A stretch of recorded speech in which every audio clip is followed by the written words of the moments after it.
So the next puzzle type you tried kind of has descriptions of numbers. So rather than consecutive, they've given us different descriptions to work with.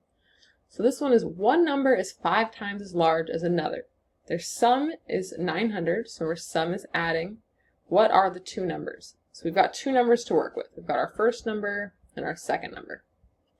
So if I want to solve this using equations, I'm going to say the first number is my x again, so it's some unknown number.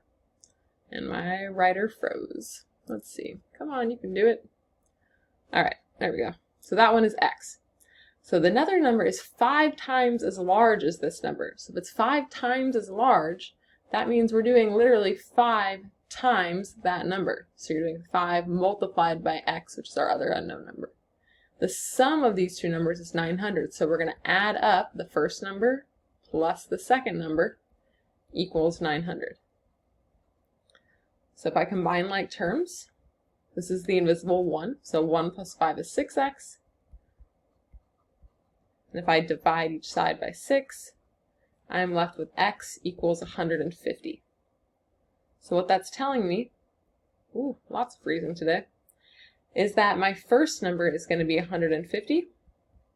So if I do 5 times the 150, I'm going to get 750. So if I want to double check, I would add those together. So 150 plus 750 should equal 900, and it does. So we know we found the two numbers whose sum is 900 and one number is 5 times as large as the other.